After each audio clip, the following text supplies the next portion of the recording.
Méningite vient du mot méninge, les 3 enveloppes qui entourent le cerveau et protègent le système nerveux. La méningite, c'est donc une infection des méninges, provoquée par différents micro-organismes.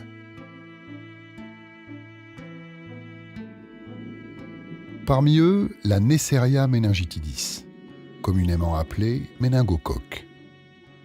Divisé en plusieurs souches aux caractéristiques similaires, le méningocoque est à l'origine d'un alphabet macabre de méningite. A, B, C, W135 ou encore X ou Y. Mortelle, extrêmement contagieuse, la méningite à méningocoque A est à l'origine de la plupart des épidémies qui touchent l'Afrique subsaharienne.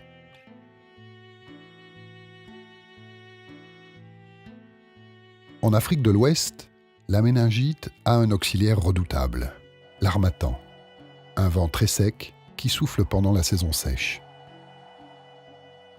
L'harmattan transporte avec lui des particules de poussière qui, en favorisant la formation de lésions dans le nez, aident le méningocoque à franchir la muqueuse et passer dans le sang. La bactérie passe directement d'une personne infectée à l'autre, par un baiser, un éternuement ou le simple fait de partager un dortoir ou un verre. Une fois dans le sang, le méningocoque se dirige vers la barrière hémato-encéphalique. C'est une cloison qui sépare le système nerveux central de la circulation sanguine. Cette barrière est censée protéger le cerveau contre les attaques d'éléments pathogènes. Hélas, la barrière n'est pas infaillible et le méningocoque sait la franchir.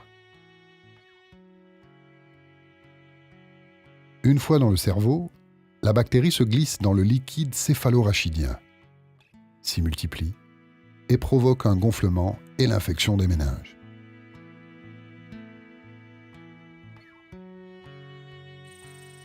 Un à 4 jours plus tard, les premiers symptômes se manifestent.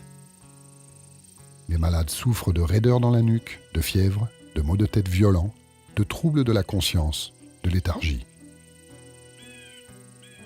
Si la maladie ne tue pas sa victime, elle peut lui laisser de graves séquelles neurologiques, comme des lésions du cerveau, une perte de l'audition ou encore des troubles de l'apprentissage.